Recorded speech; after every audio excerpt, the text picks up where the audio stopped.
Hello everybody! Welcome once again. My name is Luis and we are here at Voxx Studios, yet with another tip on Pro Tools.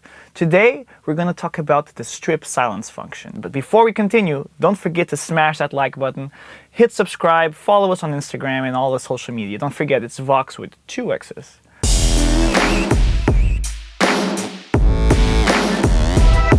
Right everybody, so here we are in our Pro Tools timeline, our Pro Tools session. We have a big audio file. This was a recording of a dialogue, an interview, and just to facilitate a little bit of the cleanup, we just want to get rid of this noise floor. So this noise floor is actually quite small. If I reset the zoom on, the vertical zoom on my clip by holding Control, Option, and Command, another tip inside of the tip, we can see that it's hardly visible, but there is some noise there and we don't really want to hear it, so I'm going to zoom in back up again.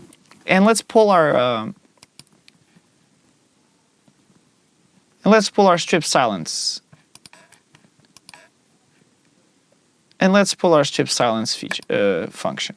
And let's pull our strip silence function. So here we are, strip silence. It has 4 little faders. It applies when you highlight any clip. And you can see what it's going to do previously before you hit any of these 3 options.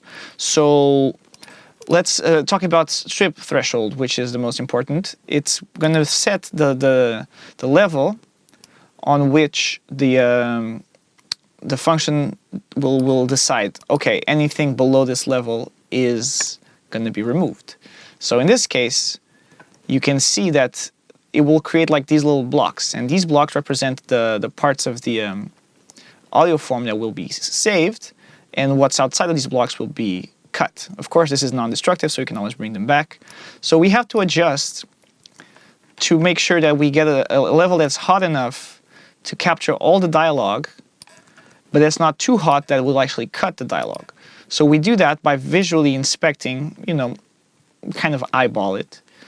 And we can see that more or less around 50 dBs, in this case for this recording, we can see that it kind of, it starts cutting from removing, and we can see it kind of starts removing the excess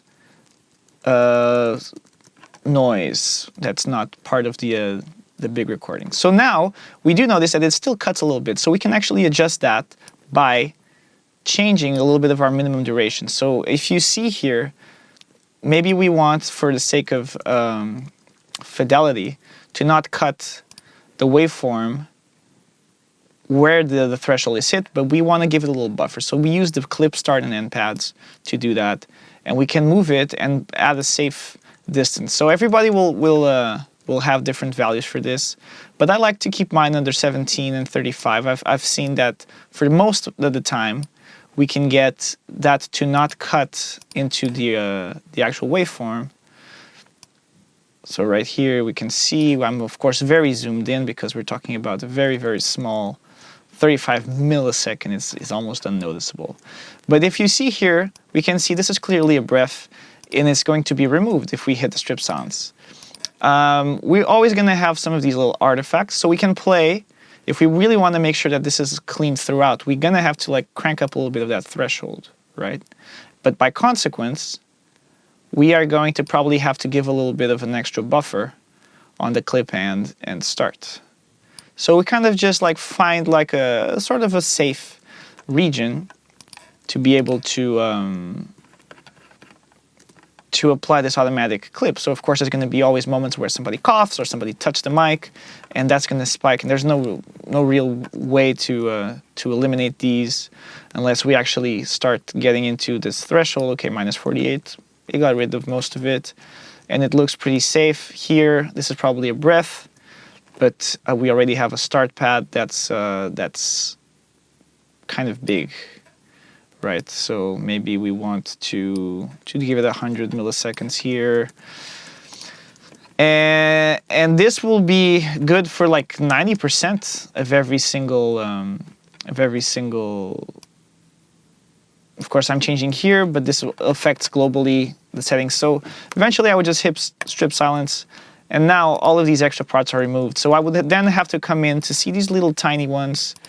that are still here. This is probably useless, so we're just gonna delete that.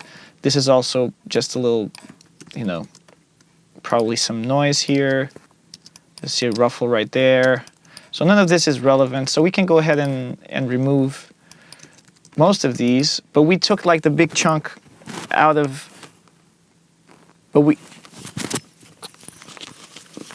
sorry, let me take this out. But we did take the big chunk out of the,